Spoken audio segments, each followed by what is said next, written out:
As President-elect Donald Trump completes his cabinet, a common theme emerging are their ties to South Florida, where he spends much of the year at the so-called Winter White House, Mar-a-Lago.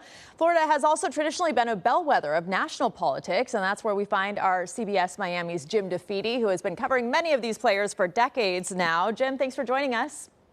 Thanks for the debate. So covering Florida politics has always been super interesting, but now are you in the new seat of power? I'm not sure, because Florida is now a firm red state, and I guess if we're a Republican-leaning country as a result of these elections, I guess in a way we are. But I can't help but think back when Ron DeSantis did his run for governor or for president. He had an expression that he liked to say. He said, "Let's make America Florida." You know, and of course Ron DeSantis petered out in Iowa. But that theme of "Make America Florida" does seem to be coming to fruition. Yeah, it is pretty interesting. And talk about why we here in California should be paying attention to Florida politics, and also what Miami-Dade's shift, Miami-Dade, which is traditionally blue and is still blue, but has shifted slightly more red. What does that say about the rest of the country and blue states like California? Yeah, you know, I think one of the things that has always fascinated me about covering politics here in Florida is that it tends to be a laboratory for issues that then spread across the country. So I'll highlight just a couple of things. One, you know, in Miami, we are very used to, if you want to run against someone, you refer to them as a communist or a socialist. That is something that has been ingrained in the culture down here, is that if you're opposing someone, if you're a Democrat, you're automatically a communist, you're automatically a socialist. You know, for a lot of folks, we would laugh at that and suggest that can't be possible. But we've now seen that taken. Donald Trump, I think, learned from that, and you see that now on the national stage more and more. The other issue, and it's related to that, is the shift with Hispanic or Latino voters. You know, there was a period of time where Democrats believed destiny was, history would be destiny in terms of Hispanic voters would naturally become Democrats because they would lean that way.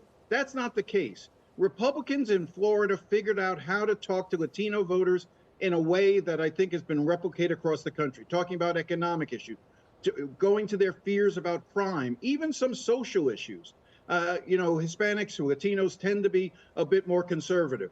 So I think that Democrats sort of lost their footing with Hispanics here in Florida, and I think that's been replicated across the country. And also a lot of these culture war issues that we saw lean in the Republicans' favor in this last election, they started, a lot of them, in Florida with people like DeSantis.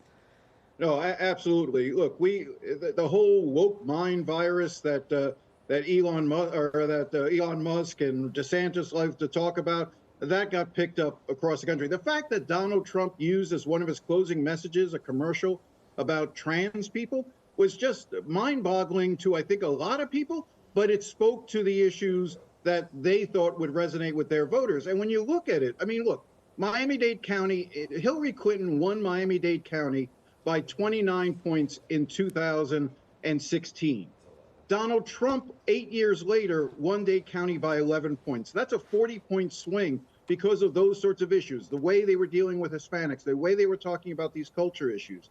And I think that's going to continue to resonate, even in California. I just looked it up before. I mean, Joe Biden won 4 years ago California by 30 points. He's probably on track to only win California by 20 points. That's a 10-point swing. That's huge. And then we saw it replicated in New York and a lot of other states that are traditionally blue, and that's why Donald Trump will have won the popular vote.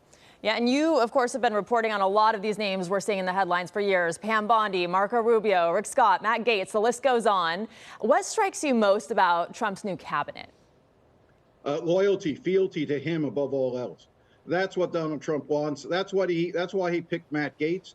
That's why he picked Pam Bondi. Just to give you a little sense of Pam Bondi represented Donald Trump in his first impeachment hearing. Pam Bondi has been a steadfast believer that the 2020 election was stolen, that Donald Trump won the 2020 election. She is not as extreme as Matt Gaetz, and she may indeed be qualified, having served 18 years as a prosecutor in Florida, then 8 years as the state attorney general. But make no mistake, she is as devoted to Donald Trump as Matt Gaetz would have been. And all of those nominees that you're seeing come out of Florida all have passed the fealty test to Donald Trump. That, above all else, is what he's looking for. Well, Jim, it's good to see you, and any excuse to talk about Florida politics always sounds good to me. Thanks so much for joining us. Absolutely. Take care. Happy holidays to you.